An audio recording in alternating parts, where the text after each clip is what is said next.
أعوذ بالله من الشيطان الرجيم بسم الله الرحمن الرحيم الحمد لله رب العالمين.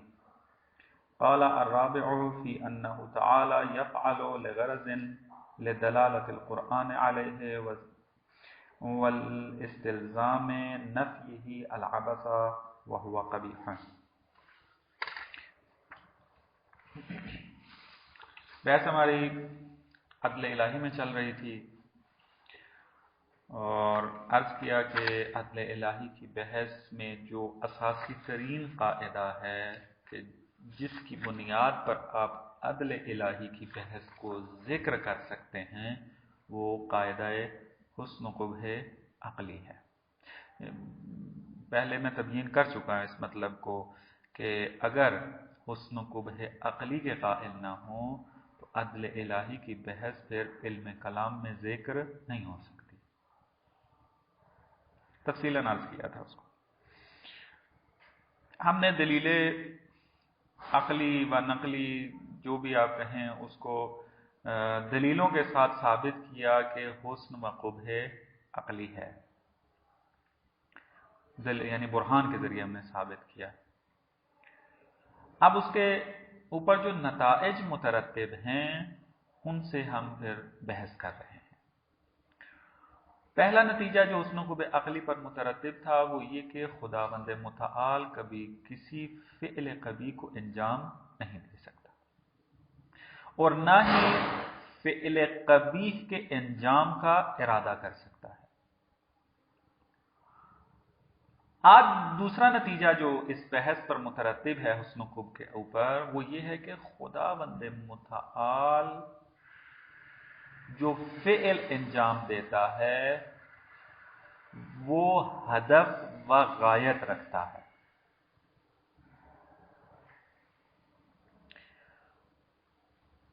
اس کے اندر اب چونکہ اصل قاعدہ میں اختلاف ہے حسن و قبح عقلی کے اندر، لہذا اس کے جتنے بھی نتائج ہیں اس کے اندر بھی حتماً جو ہے وہ اختلاف ہوگا، تو لہذا اس قاعدے کے اندر بھی اختلاف پایا جاتا ہے۔ سوال یہ ہوا ہے کہ خداوند متعال جب ایک فعل کو انجام دیتا ہے، مثلا اس نے انسان کو خلق کیا، اس خلقت میں کوئی غایت تھی، کوئی ہدف تھا یا نہ خداوند متعال نے بدون ہدف و بدون غایت اس فعل کو انجام دیا، اس خلقت کو انجام دیا۔ اشاعرہ چونکہ حسن و قبح عقلی کے قائل نہیں ہیں، لہذا ان کے نزدیک کوئی بھی چیز قبیح و حسن نہیں ہے جب تک کہ شارع نہ کہے، تو طبیعی بات ہے کہ یہ قائل ہو جائیں گے کہ خداوند متعال جو ہے وہ غرض نہیں رکھتا، اس کا فعل جو ہے وہ غرض نہیں رکھتا۔ خوب عدلیہ جو ہیں یعنی امامیہ، مکتب تشیع اور ان کے ساتھ معتزلہ، ان کا یہ نظریہ ہے کہ اصلاً ممکن نہیں ہے کہ خداوند متعال ایک فعل کو انجام دے اور وہ کسی ہدف و غایت سے خالی ہو۔ کیوں؟ فرماتے ہیں اس وجہ سے اگر کوئی فعل بغیر ہدف اور بغیر غرض کے انجام دیا جائے وہ عبث کہلاتا ہے، اور عبث قبیح ہے اور خداوند متعال سے قبیح صادر نہیں ہوتا۔ دیکھا آپ نے کس طریقے سے یہ حسن و قبح کے ساتھ مرتبط ہے؟ اس طرح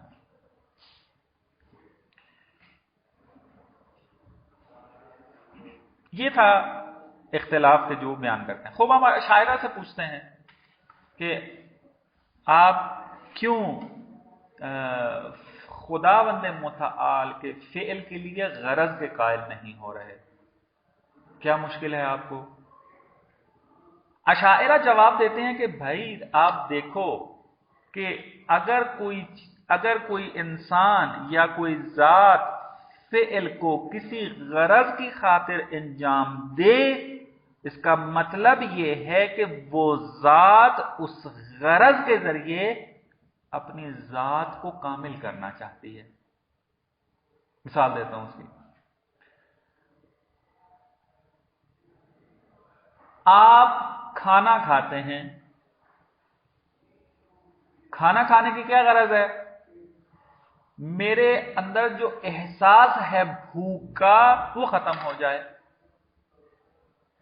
اب بھوک کا احساس ختم کرنا یہ غرض ہے، اور انسان اس غرض کے ذریعے اپنے اندر جو نقص ایجاد ہوا ہے اس کو کامل کر، اس کو ختم کرنا چاہتا ہے اور اپنے نفس کو کامل کرنا چاہتا ہے۔ یہ تھا مادی مثال۔ آپ مدرسے میں تشریف لے کر آئے علم حاصل کرنے کے لیے، کیوں؟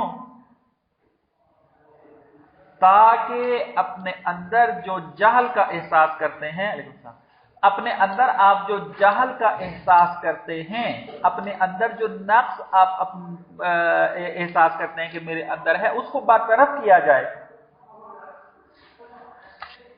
اسی طریقے سے آپ تمام افعال کی تحلیل کرتے جائیں کہ جب بھی کوئی فعل انجام دیا جائے اور اس کی کوئی غرض و غایت ہو تو وہ غرض و غایت جو ہے فاعل کی طرف پلٹتی ہے، یعنی فاعل اپنے اندر کے جو نقص پوشیدہ ہے اس کے اندر، جو اس کے اندر کمی رہ گئی ہے، جس نقص کا احساس کر رہا ہے اس نقص کو ختم کرنا چاہتا ہے، یعنی خود منفعت حاصل کرنا چاہتا ہے، اپنے نفس کو کمال تک پہنچانا چاہتا ہے۔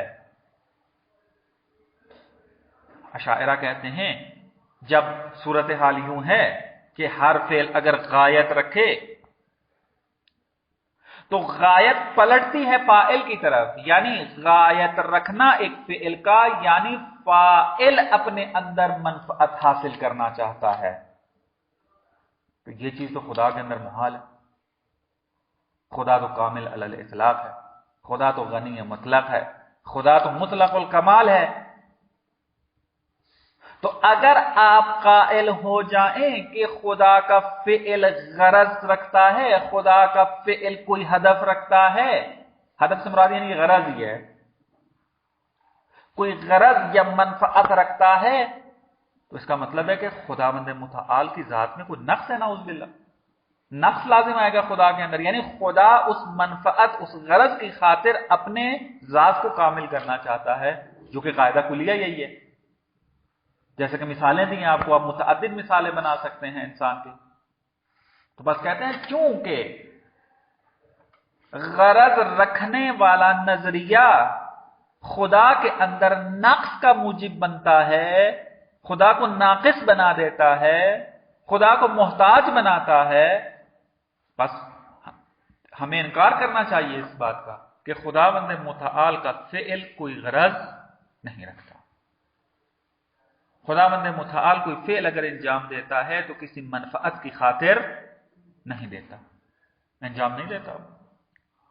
خدا کا فعل ہوتا ہے، انجام دیتا ہے، لیکن اس میں کوئی غرض و غایت و فائدہ، منفعت نہیں ہوتی۔ یہ تھا اشاعرہ کا نظریہ۔ جواب کیا ہے اس کو؟ اشاعرہ کو دو جواب دیتے ہیں صاحب کتاب، ایک برہان عقلی اور ایک دلیل نقلی۔ پہلے ہم دلیل نقلی کو دیکھ لیتے ہیں، پھر آتے ہیں برہان عقلی کی طرف۔ کہتے ہیں کہ آپ نے قرآن کو نہیں پڑھا، گویا کہ اگر آپ کہہ رہے ہیں کہ خداوند متعال کا فعل منفعت، غرض و غایت سے خالی ہے، اگر تدبر کریں قرآن کے اندر تو واضح طور پر نظر آ رہا ہوتا ہے کہ خداوند متعال کا فعل غرض رکھتا ہے، فائدہ رکھتا ہے، منفعت ہے اس کے اندر، یعنی منفعت کی خاطر جو ہے خدا نے فعل انجام دیا ہے، ایک غرض کی خاطر جو ہے فعل کو انجام دیا ہے۔ مثلا متن میں جو آیات ذکر ہوئی ہیں، ایک جگہ ارشاد ہوتا ہے کہ افحسبتم انما خلقناکم عبثا، کیا تم یہ گمان کرتے ہو کہ ہم نے تم نے ایسے بے ہدف خلق کر دیا ہے، تمہیں عبث خلق کیا ہے، تمہارا کوئی ہدف نہیں ہے، تمہارا کوئی منفعت نہیں ہے، کوئی ہدف نہیں رکھتے، کوئی غایت نہیں رکھتے تم اپنی. اب ہماری خلقت فعل خدا ہے، اور خدا یہ سمجھا رہا ہے استفہام انکاری کے ساتھ کہ تمہاری خلقت ہدف رکھتی ہے، عبث خلق نہیں کیا گیا تم کو. وَأَنَّكُمْ إِلَيْنَا لَا تَرْجِعُونَ، کیا تم یہ سمجھتے ہو کہ تم میری طرف پلٹ کر نہیں آؤ گے؟ بس یہاں سے بھی پتہ چلا کہ خلقت انسان و خلقت جہان جو ہے وہ عبث نہیں ہے. عبث نہیں یعنی فائدہ رکھتی ہے، منفعت رکھتی ہے، غرض رکھتی ہے. دوسری آیت وَمَا خَلَقْتُ الْجِنَّ وَالْإِنسَ إِلَّا لِيَعْبُدُونَ، میں نے جن و انس کو خلق نہیں کیا مگر عبادت کی خاطر. اس کا مطلب ہے کہ خلقت جن و انس غایت رکھتی ہے، ہدف رکھتی ہے، منفعت رکھتی ہے اپنے اندر. تو آپ کیسے کہہ رہے ہیں کہ خدا کا فعل جو ہے وہ بغیر ہدف اور بغیر غایت کے ہوتا ہے؟ یہاں تو وہ کہہ رہے ہیں کہ میں نے خلق ہی ایک ہدف کی خاطر کیا ہے، اور وہ ہے عبادت.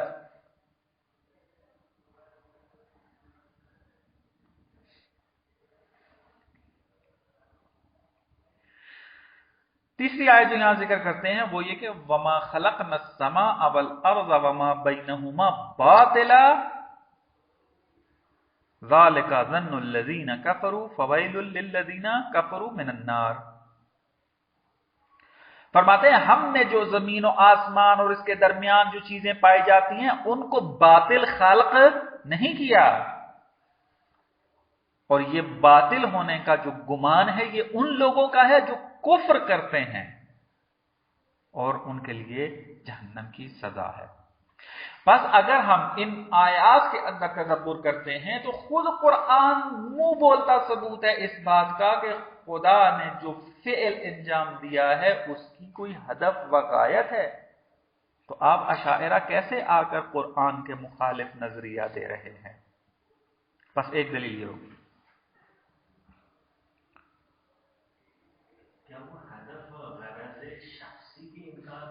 نہ ابھی بحث کروں گا اس کے اوپر، ابھی میں اس کو بیان کر دوں، ابھی بحث کرنی ہے. جی جی جی جی جی جن کو جو خلط ہوا ہے وہ عرض کرتا ہوں جا کر. میں نے شروع میں مثال دی تھی لیکن تبیین نہیں کیا تھا اس کو. ابھی یہ برہان میں بیان کر دوں تو ان کی جو خلط کا منشا ہے، غلطی کا جو منشا ہے ان کا، وہ عرض کرتا ہوں آپ سے. میں یہی مطلب ہے جو جس کی طرف آپ نے اشارہ کیا ہے. یہ تھا برہان نقلی، دلیل نقلی. دلیل عقلی بھی آسان سی ہے، کیونکہ عرض کیا ابتدائی درس میں کہ قاعدہ حسن و قبح عقلی کو ثابت کرنے کے بعد اہم نتائج اس کے پڑھ رہے ہیں، ثمرات جو اس پر مترتب ہوتے ہیں ان کو پڑھ رہے ہیں. اس کا ایک ثمرہ کیا ہے کہ خداوند متعال کا فعل غرض و غایت سے خالی نہیں ہو سکتا.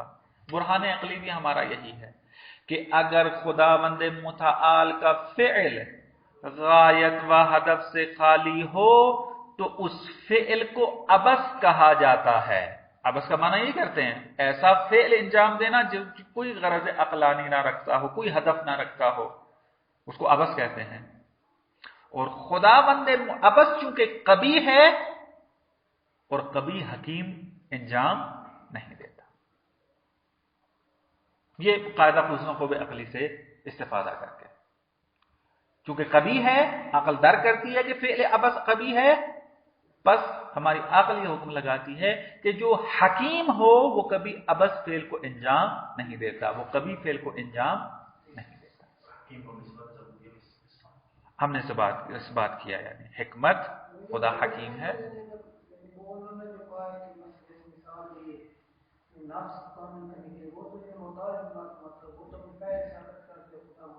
ہاں جی جی محتاج نہیں ہے اس میں. ابھی تبیین کر رہا ہوں اس کو. یہ یہاں تک ہمارے برہان ختم ہو گئے. ابھی آتے ہیں اس بات کی طرف. خوب، اب کوئی بندہ آگے یہ سوال کرے کہ اگر قرآن اتنا واضح و صریح ہے اس بات میں کہ خدا کا فعل ہدف رکھتا ہے تو پھر اشاعرہ وہ بھی تو قرآن پڑھتے تھے، تو ان کو کیا مشکل پیش آئی کہ انہوں نے اس نظریے کو اختیار کیا؟ ان کی مشکل یہ تھی کہ انہوں نے یہ تفکیک نہیں کر سکے، جدائی نہیں کر سکے دو مسئلوں کے اندر۔ کون سے دو مسئلے؟ وہ یہ ہے کہ بعض اوقات انسان فعل کو انجام دیتا ہے ایک غرض و ہدف کی خاطر، اور وہ غرض و ہدف انسان کی ذات کے لیے ہوتا ہے، یعنی وہ فاعل کی منفعت پر رہتا ہے، یعنی اپنے اندر ایک نقص کو پاتا ہے، اس نقص کو برطرف کرنے کے لیے فعل کو انجام دیتا ہے۔ اس کو کہتے ہیں کہ یہاں منفعت یا غرض فاعل کی طرف پلٹ رہی ہے، یعنی فاعل محتاج ہے، فعل کو انجام دینے والا محتاج ہے اس غرض اور غایت کا۔ جیسے مختلف مثالیں دی ہیں، آپ اسکول میں جاتے ہیں، کیوں جاتے ہیں؟ علم حاصل کریں۔ کیوں علم حاصل کریں؟ ہدف کیا ہے آپ کا؟ جہل برطرف ہو۔ کس کا؟ آپ کا اپنا۔ بس منفعت پلٹ کر آ گیا آپ کی طرف۔ بعض اوقات یوں ہوتا ہے، لیکن بعض منفعتیں ایسی ہیں، بعض اغراض ایسی ہیں کہ جو فاعل کی طرف نہیں پلٹتی، وہ خود فعل کے اندر موجود ہوتی ہیں۔ مثلا اس کی سادی سی مثال میں آپ کو سمجھانا چاہوں، ابھی جیسے میں نے علم کی مثال دی ہے، مثلا آپ اس مباحثے میں تشریف لائے ہیں، کیوں؟ تاکہ عقائد حاصل کر سکیں اور اپنے اندر جو نقص ہے اس کو برطرف کر دیں۔ یہاں پر جو غرض پائی جاتی ہے وہ غرض آپ کی اپنی ذات کی طرف پلٹ رہی ہے، لیکن میں جو یہاں پر علم کلام تدریس کر رہا ہوں، بیان کر رہا ہوں، مطالب کو کیوں بیان کر رہا ہوں؟ آیا میرے اندر سے نقص برطرف ہو جائے؟ میں تو پہلے سے مطالب حل کر چکا ہوں، درست ہے؟ منفعت میری طرف نہیں پلٹ رہی ہے۔ فرض ایسی مثال کریں، باہلا خود مدرس کے اندر بھی منفعت ایسے ہو سکتی ہیں جو اپنی طرف پلٹ رہی ہیں اس کے۔ مثلا تدریس کر رہا ہے تاکہ مجھے ملکہ حاصل ہو جائے، تدریس حاصل کر رہا ہے تاکہ مثلا کیا ہے، میرا بیان اچھا ہو جائے، تدریس کر رہا ہے تاکہ مثلا مختلف اپنی، میں اس کی بات نہیں کر رہا۔ ایسی مثال، ایسی صورت ذہن کے اندر لے کے ہیں ایسی صورتیں، جیسے امام ہے مثلا، علیکم السلام، آپ ایسی صورت کو تصور کریں کہ جہاں پر معلم مدرس تدریس کر رہا ہوتا ہے اس لیے تاکہ اپنے شاگردوں کے اندر جو جہل ہے اس کو برطرف کرے، وہ خود محتاج نہیں ہے اس کا تعلیم و تعلم کا۔ بس یہ جو تدریس کی جو منفعت ہے، یہ منفعت مدرس کی طرف پلٹ رہی ہے یا جو شاگرد ہے اس کی طرف پلٹ رہی ہے؟ شاگرد کی طرف پلٹ رہی ہے۔ پس اشاعرہ نے ان دو قسم کی اغراض و منفعت کے درمیان تفکیک نہیں کی ہے۔ انہوں نے سمجھا جہاں جو فعل بھی غایت رکھتا ہو وہ غایت ہمیشہ فاعل کی طرف پلٹتی ہے، یعنی اگر فعل ہدف دار ہو جائے، فعل اگر غایت مند ہو جائے، منفعت دار ہو جائے، یعنی منفعت رکھ لے، تو اس کا مطلب یہ ہے کہ فاعل کی طرف یہ منفعت پلٹ رہی ہے، فاعل محتاج ہے اس منفعت کا، وہ خود اپنے نفس کو کامل کرنا چاہتا ہے اس کے ساتھ۔ لیکن ہماری ہی زندگی میں ایسی منفعتیں افعال کے اندر موجود ہیں جو خود فاعل کی طرف نہیں پلٹتی بلکہ اس کے فعل کے اندر موجود ہوتی ہیں۔ بتا دو یہ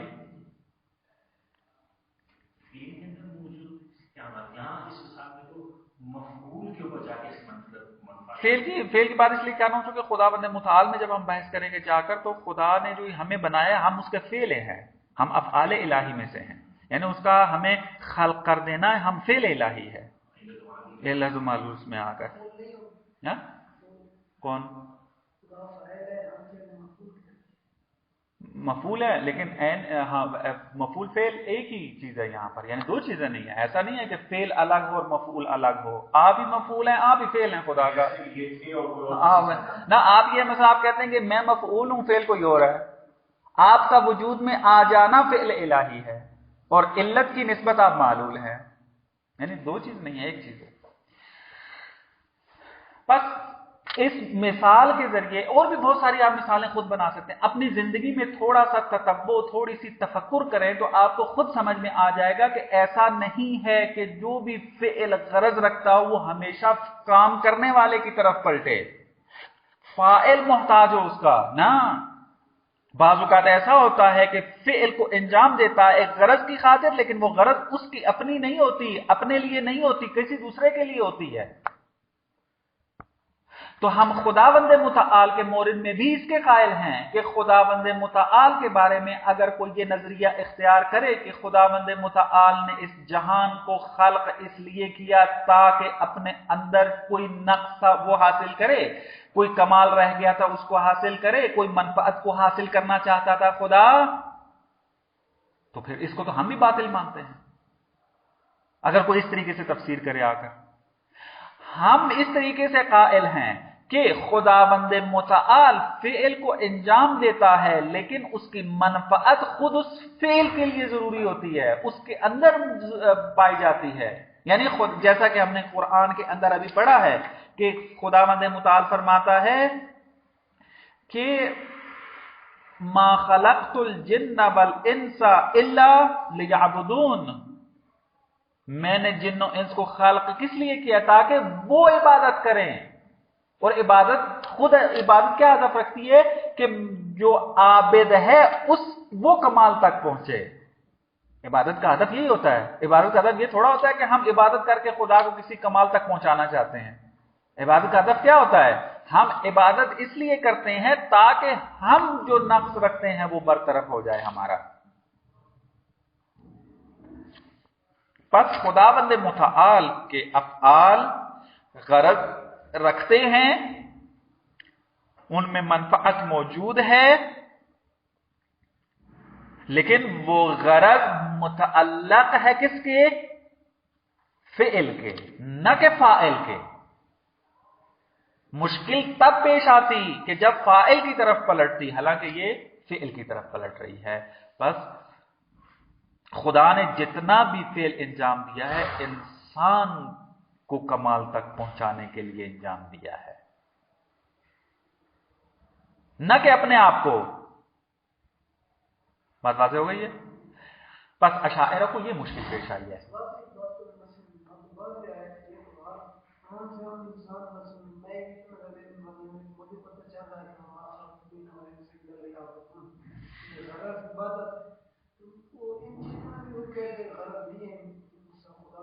اصل میں جب غرض کا مفہوم ہی ان کو سمجھ نہ آ رہا ہو پھر تعویل کرنا پڑتا ہے نا. یہاں پر تعویل کرتے ہیں. اب ہم یہ آ کر ہم نے تحقیق کیا، بعد میں حکماء نے تحقیق کی ہے، یہ فلاسفہ نے کہیں جگہ پہ کئی جگہ میں متکلمین کی مدد کی ہے.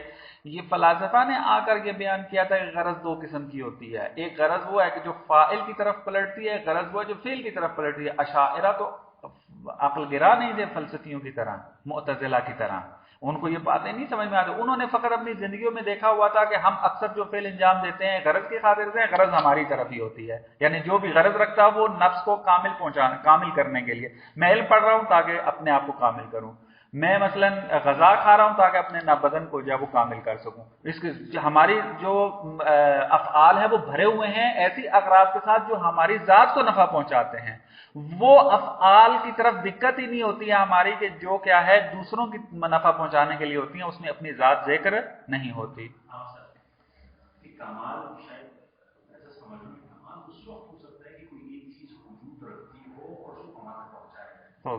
یہاں تو ایک چیز وجود ہی نہیں رکھتی تھی، اس کو خلق کر کے کمال تک پہنچانے سے کیا ہوگا؟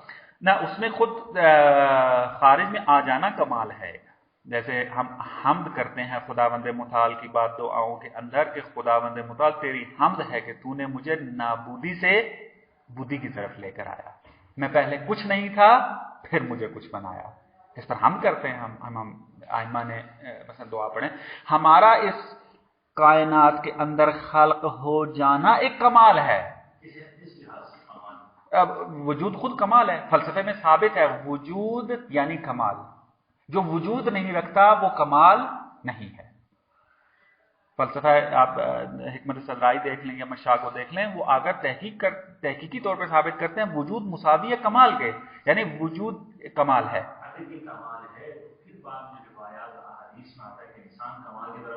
ہاں یہ ہے کہ کمالات جو ہیں انسان کی نسبت تشکیکی ہیں. یعنی ایک کمال تو اس نے حاصل کر لیا خود یہاں پر متحقق ہونے کی صورت میں، اس کا وجود خود کمال ہے، لیکن یہ ایسا وجود ہے کہ جس نے ابھی مزید کمالات کو اور حاصل کرنا ہے، ابھی اکتفا نہیں کرنا فقط کہ وہ خارج میں آ گیا بس کافی ہے چونکہ کمال حاصل کر لیا ہے، ابھی اس نے مدارج طے کرنے ہیں۔ اگر کچھ شخص مدارج طے نہ کیے، کافی کی حالت میں گیا، تو جب آپ اس مہینے کی کمال کی صورت میں تھا نہ تکوینی طور پہ کامل تھا وہ، ابھی بحث کریں گے ہم شرور کی بات میں جا کر۔ تشریعی طور پہ ہم کہتے ہیں کہ وہ بدبخت تھا، تشریعی طور پر کہتے ہیں کہ یہ جہنم میں جائے گا، درست ہے، لیکن تکوینی طور پہ اگر ہم دیکھیں خود اس کے وجود کو مد نظر رکھیں، وجود تو کمال تھا اس کا، درست ہے۔ یہ ایک تھوڑی سی بحث ہے، دقت طلب ہے کہ بعد میں آہستہ آہستہ یہ بات سمجھ میں آئے گی تشریعی اور تکوینی کو کس طریقے سے جدا کرنا ہے، اور تکوینی کے مثلا بعض اوقات عرفاء کہتے ہیں کہ شیطان کا وجود کمال ہے، درست ہے، تو جو عرفاء کے مخالف ہیں، عرفان کے مخالف ہیں، وہ جناب اسی جملے کو لے کر دیکھا یہ شریعت کے مخالف لوگ ہیں، جس کو مردود کیا خدا نے، جس کو طرد کیا خدا نے، جس پر لعنت بھیجی خدا نے، اس کو یہ کہتے ہیں کہ یہ تو کمال ہے۔ بابا یہ جو تم مثالیں دے رہے ہو کہ خدا نے طرد کیا، خدا نے نکال دیا، خدا نے لعنت کی اس کے اوپر، یہ اس کے افعال کے نتیجے میں کیا ہے، لیکن اگر آپ شیطانیت کو مد نظر نہ رکھیں، فقط وجود کو مد نظر رکھیں، تو اس وجود کو خدا نے تو خلق کیا ہے، تو خدا کمال کے علاوہ کوئی چیز خلق کر سکتا ہے؟ نہیں کر سکتا۔ ہاں اس نے جو ہے اپنے وجود سے غلط استفادہ کیا ہے،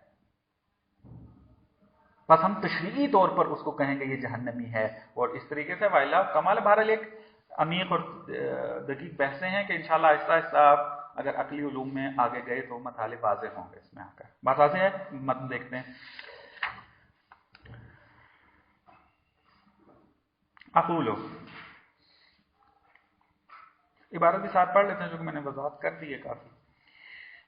قال الرابع، چوتھا مسئلہ جو یہاں پر ذکر کرتے ہیں کہ انہ تعالی یفعل لغرض، خداوند متعال فعل کو کسی غرض کی خاطر انجام دیتا ہے۔ دلیل کیا ہے آپ کی؟ لدلالت القرآن علیہ، چونکہ قرآن اس بات پر دلالت کر رہا ہے۔ دوسری دلیل کیا ہے آپ کی؟ واستلزام نفیہ العبث، اگر ہم نفی کر دیں کہ خداوند متعال کا فعل غرض نہیں رکھتا تو یہ لازم ہے کہ ہم اس کو عبث قرار دے دیں، وہو قبیح، اور وہ قبیح ہے، یعنی خداوند متعال عبث فعل کو انجام نہیں دیتا۔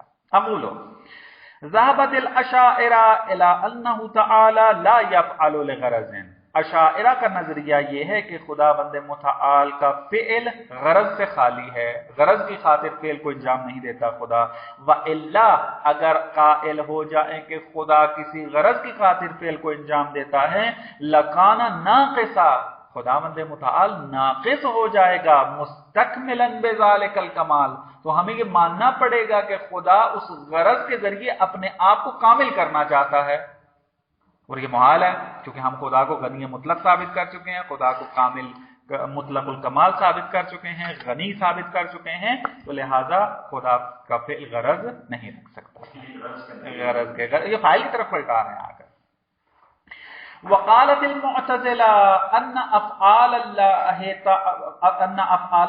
معللۃ بالاغراض، معتزلہ کا عقیدہ یہ ہے کہ خداوند متعال کے افعال اغراض سے معلل ہیں، یعنی کیا مراد؟ یعنی اغراض رکھتے ہیں، افعال غرض رکھتے ہیں، یعنی خداوند متعال کے بارے میں، فعل کے بارے میں آپ پوچھ سکتے ہیں کہ خداوند متعال کا فعل غرض رکھتا ہے، ہم کہتے ہیں ہاں رکھتا ہے، معللۃ بالاغراض سے یہ مراد ہے۔ وَإِلَّا، اگر قائل ہو جائیں کہ خدا کا فعل غرض نہیں رکھتا، لَكَانَ عَابِثًا، تو وہ فعل عبث کہلائے گا، تعالی اللہ عنہ، اور خدا اس سے بلندر ہے، وَهُوَ مذہبنا الامامیہ، اور یہی کیا ہے؟ ہمارا امامیہ کا عقیدہ ہے۔ وَهُوَ الْحَقُّ، اور یہی حقیقت ہے، لوجہین، دو دلیلوں کی بنیاد پر، نقلی و عقلی۔ اما النقلی فدلالت القرآن علیہ ظاہرۃ، قرآن ظاہر ہے، واضح ہے اس پر دلالت کرنے کے لیے، کقولہ تعالی، جس طرح کے تمام آیات میں نے پڑھ دی ہیں، دوبارہ اس کو پڑھنے کی ضرورت نہیں ہے۔ وَأَمَّا الْعَقْلِ، عقلی دلیل کیا ہے؟ فہو انہو لولا ذالک لازم ان یکون عابسا، اگر خداوند متعال کا فعل غرض سے خالی ہو جائے تو خدا اگر اس قسم کے فعل کو انجام دے گا تو لازم یہ آئے گا کہ ان یکون عابسا، تو خداوند متعال کون ہے؟ عبس کام انجام دینے والا ہے۔ واللازم باطل، خدا عبس انجام نہیں دیتا، فالملزوم مثلو، بس خدا کا فعل غرض سے خالی نہیں ہے، ملزوم بھی باطل ہے۔ اما بیان اللزوم فظاہر، کہ عبس کو خدا انجام نہیں دیتا، یہ بات واضح ہے۔ لزوم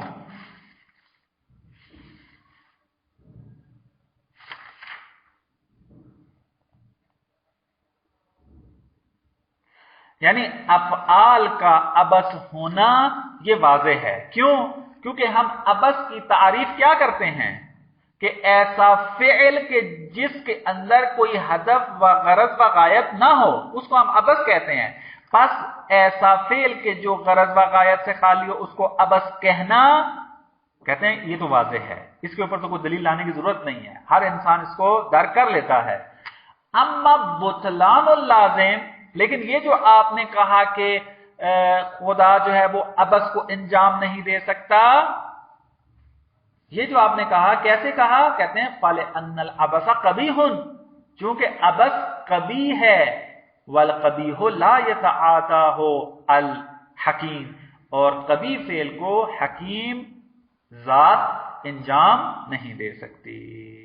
سب لازم و ملزوم، لازم اپنے کا خداوند عبس کو انجام نہیں دے سکتا، ملزوم دینا، بطلان اللازم نہیں دے سکتا، یعنی لازم کیا تھا؟ پیچھے عبارت دیکھیں دوبارہ، کہتے ہیں کہ اگر خدا کا فعل خالی از غرض ہو، یہ ملزوم ہے، اس کا لازم کیا ہوگا؟ کہ خدا عابس کہلائے، یہ لازم ہو گیا۔ ہم نے کہا کہ لازم باطل ہے، یعنی کیا مراد باطل ہے؟ عابس ہونا باطل ہے، خدا عابس نہیں ہے، تو ملزوم بھی باطل ہو جائے گا۔ کیا ہے ملزوم؟ کہ خدا کا فعل غرض خالی نہیں ہے، خدا غرض رکھتا ہے، یعنی فعل اس کا غرض رکھتا ہے۔ تو یہاں بطلان اللازم کی جو ہے وہ بات ہو رہی ہے۔ خوب، یہاں تک تو دلیلیں بیان کر کے مطلب واضح ہو گیا۔ اب اگر کہتے ہیں وَأَمَّا قَوْلُهُمْ، یہ جو اشاعرہ نے کہا لَوْ كَانَ فَاعِلًا لِغَرَضٍ لَكَانَ مُسْتَكْمِلًا بِذَلِكَ، یہ جو انہوں نے کہا، یہ بات کس حد تک ٹھیک ہے کہ اگر کوئی فعل انجام دے غرض کی خاطر تو وہ اپنے آپ کو کمال تک پہنچانا چاہتا ہے۔ کہتے ہیں فَإِنَّمَا يَلْزَمُ الْإِسْتِكْمَالِ إِنْ لَوْ كَانَ الْغَرَضُ عَائِدًا إِلَيْهِ، کہتے ہیں کہ استکمال اس صورت میں فرض ہوتا ہے، اس صورت میں لازم آتا ہے کہ جب غرض فاعل کی طرف پلٹ رہی ہو، عائدن الیہ، فاعل کی طرف پلٹ رہی ہو۔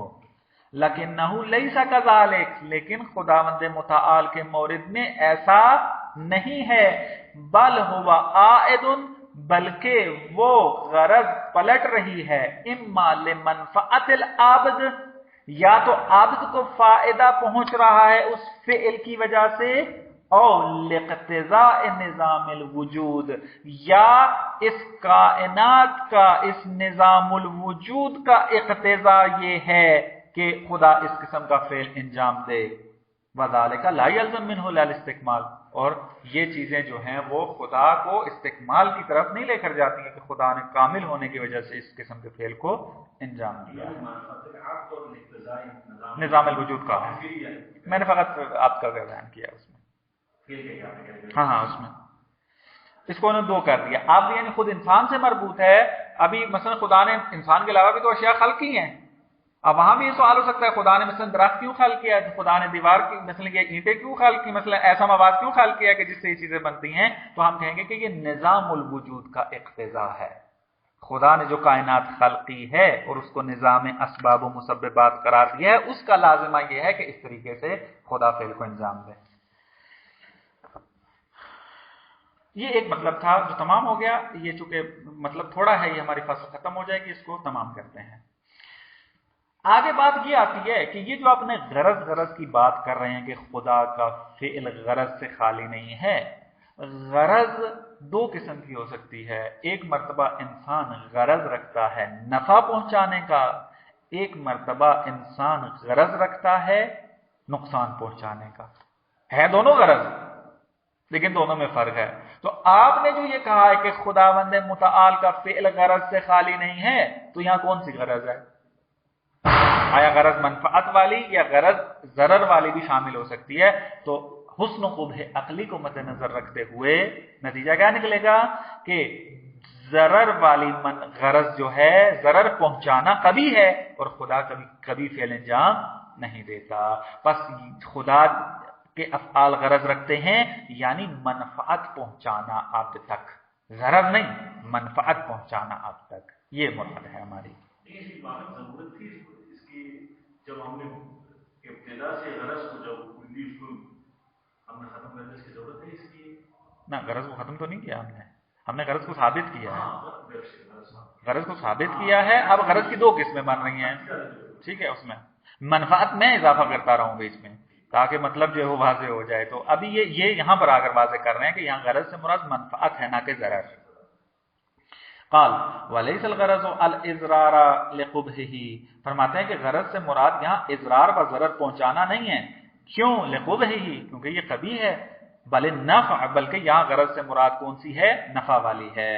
اقول، شارح فرماتے ہیں لما ثبت ان فعلہ تعالی معلل بالغرض، جب یہ ہم نے دلیل سے ثابت کر دیا کہ خداوند متعال کا فعل جو ہے وہ غرض رکھتا ہے، وان الغرض عائد الی غیرہ، اور غرض بھی غیر کی طرف پلٹ رہی ہے نہ کہ خدا کی طرف، فلیس الغرض حینئذ اضرار ذلک الغیر، خدا یہ نہیں چاہتا کہ مثلا دوسرے کو ضرر پہنچائے، مخلوق کو ضرر پہنچائے، یہ نہیں چاہتا۔ کیوں؟ لأن ذلک قبیح عند العقلاء، کیونکہ یہ چیز قبیح ہے کہ ایک چیز کو آپ ضرر پہنچائیں۔ کمن قدم الی غیرہ طعاما مسموما، جیسے ایک انسان جا کر ایک بندے کو کھانا کھلاتا ہے لیکن اس کھانے میں ضرر پہنچا دیتا ہے۔ اب وہ کیا ہے، کھانا تو کھلا رہا ہے اس کو اور غرض بھی رکھتا ہے کھانا کھلانے کی، لیکن کھانے کی غرض کیا ہے کہ اس کو زہر دے، یرید بہ قتل، اور اس کے ذریعے وہ اس کو قتل کرنا چاہتا ہے۔ فَإِذَا لَمْ يَكُنِ الْغَرَضُ اِضْرَارًا، پس کہتے ہیں کہ جب غرض اضرار والی نہیں ہے، ضرر پہنچانے والی نہیں ہے، تَعَيَّنَ أَن يَكُونَ النَّفْعُ، اس کا مطلب ہے غرض نفع والی مراد، کوئی غرض دو قسم کی ہیں، یا ضرر پہنچانا ہے یا نفع پہنچانا ہے، اس کے علاوہ تو غرض ہو ہی نہیں سکتی کوئی۔ بس جب ضرر ہونا کبھی ہے اور باطل ہے تو دوسری صورت خود بخود ثابت ہو جاتی ہے کہ یہاں جو غرض سے مراد ہے وہ غرض نفع والی ہے، اور وَهُوَ الْمَطْلُوبُ، اور اسی بات کو ہم ثابت کرنا چاہتے تھے۔ السلام علیکم ورحمۃ اللہ۔ دوسرے کی ساری